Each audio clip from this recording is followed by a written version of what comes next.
ભારતીય કિસાન સંઘે ખેડૂતોના મુદ્દે 12મી જાન્યુઆરીએ શક્તિ પ્રદર્શન કરવાની જાહેરાત કરી હતી. ખેડૂતોની ઘણી બધી માગણીઓ હતી. એ વખતે જ મેં સંભાવના વ્યક્ત કરી હતી કે ભારતીય કિસાન સંઘ ખેડૂતોને ગેરમાર્ગે દોરશે.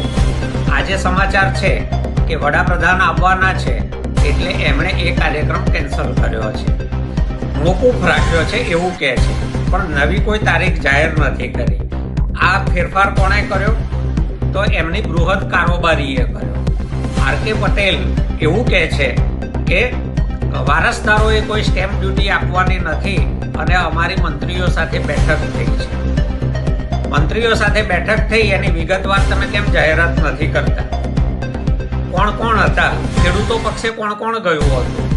આ આખી વાતનો જન્મ થયો હતો કચ્છમાં અદાણીની પાવર લાઈન નાખવાના મુદ્દે ખેડૂતોને જે અન્યાય થઈ રહ્યો છે અને પોલીસનો દુરુપયોગ થઈ રહ્યો છે એને લઈ અને સામખિયાળી હાઈવે જ્યારે ખેડૂતોએ બ્લોક કર્યો ત્યારે આ શક્તિ પ્રદર્શનની વાત, ખેડૂતોનું ઉભરતું આંદોલન, એક તરફ વીજ લાઈનો, હાઈ ટેન્શન લાઈનોને કારણે થતો ખેડૂતોને અન્યાય, બીજી તરફ કડદાકાંડ, એમ જ્યારે બધી બાજુથી ખેડૂતોના પ્રશ્નોનો ચરુ ઉકળી રહ્યો હતો ત્યારે એને ઠંડો પાડવા માટે ભારતીય કિસાન સંઘ દાખલ થયું હતું.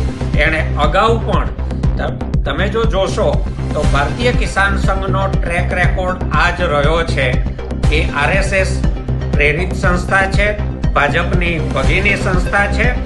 જ્યારે ભાજપ સત્તામાં નહોતું ત્યારે લાખોના ખેડૂત સંમેલનો ભારતીય કિસાન સંઘ કરતું હતું. એણે વૃક્ષોએ કાપીને રોડ બ્લોક કરેલા છે. જ્યારથી ભાજપ સત્તામાં આવ્યું ત્યારથી ભારતીય કિસાન સંઘ માત્ર સજીવ ખેતીની વાત કરે છે. કોઈ પણ હાઈવેને લઈને જમીન સંપાદનનો મુદ્દો હોય, કિસાન સંઘ મૌન. એસઆઈઆરમાં સીધી ખેડૂતોની જમીન કપાતની વાત હોય, ભારતીય કિસાન સંઘ મૌન. ખેડૂતોના ભાવનો પ્રશ્ન હોય, ભારતીય કિસાન સંઘ મૌન. ખેડૂતોના થતા કડદાનો મુદ્દો હોય, ભારતીય કિસાન સંઘનું મૌન. હાઈ ટેન્શન લાઈનો માટે ઉદ્યોગપતિઓના લાભાર્થે નખાતી આ લાઈનો માં ખેડૂતોને થતો અન્યાયનો મુદ્દો હોય તો પણ ભારતીય કિસાન સંઘ મૌન. સિંચાઈના પાણીનો પ્રશ્ન હોય, ભારતીય કિસાન સંઘ મૌન.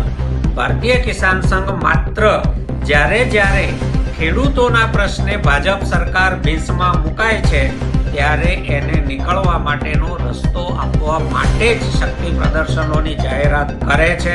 ભારતીય કિસાન સંઘે ભૂતકાળમાં અનેક વખત કર્યો છે, એમ ફરીથી એક વધારે વાર ગુજરાતના ખેડૂતોનો વિશ્વાસઘાત કર્યો છે. ભારતીય કિસાન સંઘ ભલે પાણીમાં બેસે, જાહેરાતો કરે, અમે ખેડૂતોના મુદ્દે લડવા માટે પ્રતિબદ્ધ છીએ. ચાહે એ કડદાનો પ્રશ્ન હોય, જમીન સંપાદનનો પ્રશ્ન હોય કે હાઈ ટેન્શન લાઈનોનો પ્રશ્ન હોય. ભારતીય કિસાન સંઘ જો આ બાબતમાં નક્કર જાહેરાત સરકારના મંત્રીઓ પાસે નથી કરાવતી તો આગામી દિવસોમાં આમ આદમી પાર્ટી આ જ મુદ્દાઓને લઈને ગુજરાતના ગામડા ખૂંદશે, ખેડૂતોને સંગઠિત કરશે અને ગાંધીનગરમાં અણધાર્યું, કોઈએ કલ્પ્યું નહીં હોય એવું શક્તિ પ્રદર્શન કરી અને ખેડૂતોના પ્રશ્નોનો ઉકેલ લાવીશું. આ અમારું કમિટમેન્ટ છે ગુજરાતના ખેડૂતો.